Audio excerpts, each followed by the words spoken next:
Hello dear students, welcome back another video. तो dear students, आज के वीडियो में हम लोग बात करने वाले हैं कोशिका के बारे में। इससे पहले वाले में हम लोगों ने कोशिका के बारे में बहुत अच्छी तरह से समझा था।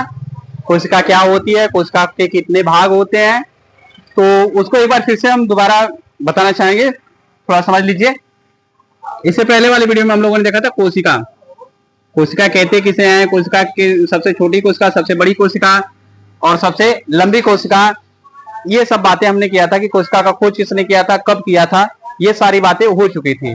फिर उसके बाद हम लोगों ने बात किया था कि कोशिका के कितने भाग हैं। तो टोटल हम लोग कोशिका के 3 भाग देखे थे। पहला हो जाता है बाह्य आवरण हो जाता है, दूसरा जो होता है बाह्य आवरण के बाद में आता है जीव द्रव्य आ जाता है, जीव द्रव्य के बाद में आ जाता है आपका कोशिकांग।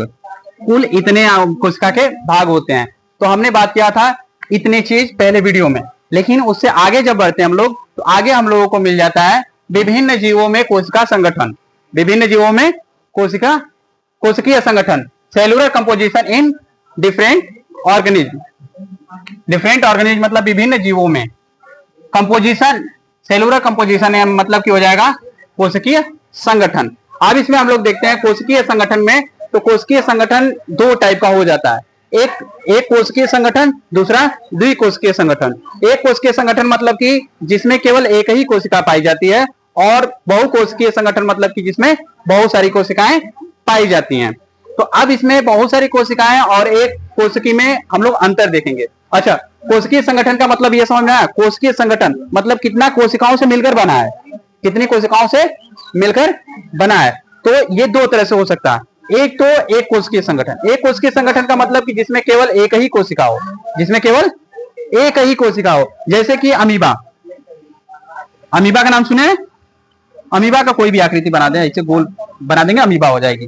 किसी भी तरह घुमा देंगे, अमीबा हो जाएगी। तो ये अमीबा में केवल एक ही कोशिका होती है, तो इसको कहते हैं एक कोशिकीय संगठन।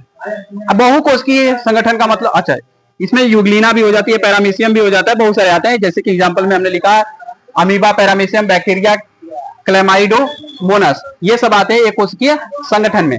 वही बात करें बहुकोशिकीय संगठन में, तो कवक आ जाता है, पादप आ जाता है, जंतु आ जाता है, मानव आ जाता है। इतने सब आते हैं बहुकोशिकीय संगठन में। तो देखिए, जैसे मैं मानव, हम लोग मानव है। अब मानव जो है कि बहुकोशिकीय संगठन है कि एक कोशिकीय संगठन है, बताएं?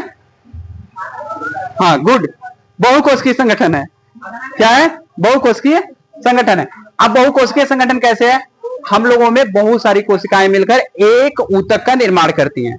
बहुत सारी कोशिकाएं मिलकर एक ऊतक का निर्माण करती हैं। बहुत सारे ऊतक मिलकर एक अंग का निर्माण करते हैं। एक अंग का निर्माण करते हैं। बहुत सारे अंग मिलकर एक अंग तंत्र का निर्माण करते हैं। बहुत सारे अंग मिलकर एक अंग तंत्र का निर्माण करते हैं। बहुत सारे अंग तंत्र मिलकर एक शरीर का निर्माण करते हैं। इस प्रकार से हमारे शरीर का संगठन हुआ है। तो बहुकोशिकीय जीव का संगठन कुछ इसी प्रकार होता है। तो हम लोग समझ चुके हैं कि एक कोशिकीय संगठन क्या होता है और बहुकोशिकीय संगठन क्या होता है। अब इन दोनों में हम लोग अंतर की बात करने जा रहे हैं। तो ध्यान दीजिएगा, एक कोशिकीय जीव और बहुकोशिकीय जीव में अंतर क्या होता है। एक कोशिकीय जीव में केवल एक ही कोशिका पाई जाती है। केवल मात्र एक कोशिका का बना होता है। कौन? एक कोशिकीय जीव केवल एक कोशिका का बना होता है। वही बात करें बहुकोशिकीय जीव की, तो इसमें बहुत सारी कोशिकाएं पाई जाती हैं। बहुत सारी कोशिकाएं पाई जाती, इसमें एक कोशिका पाई जाएगी और इसमें बहुत सारी कोशिकाएं पाई जाती हैं। इसी तरीके से हम लोग अगला देखें, तो इसमें श्रम विभाजन नहीं पाया जाता है। एक कोशिकीय जीव में श्रम विभाजन नहीं पाया जाता है, जबकि बहुकोशिकीय जीव में श्रम विभाजन पाया जाता है। श्रम विभाजन का मतलब अलग अलग कार्य, अलग अलग कार्य। जैसे कि एक कोशिकीय जीव में बस एक ही कोशिका है, इसमें अलग अलग कार्य नहीं देखने को मिलते हैं। जैसे कि हम लोग हैं, तो हम लोग बहुकोशिकीय जीव हो गए हैं, तो हम लोग का देखिए हाथ का अलग कार्य हो गया, मुंह का अलग कार्य हो गया, नाक का अलग कार्य हो गया, कान का अलग कार्य, यानी कि बहुकोशिकीय जीव में श्रम का विभाजन पाया जाता है। और आगे चलते हैं, तो अगला हम लोग को उदाहरण मिल जाता है। तो उदाहरण में जैसे में याद रखेंगे अमीबा, पैरामीशियम, बैक्टीरिया, क्लेमाइडोमोनास, ये सब आते हैं एक कोशिकीय जीव में।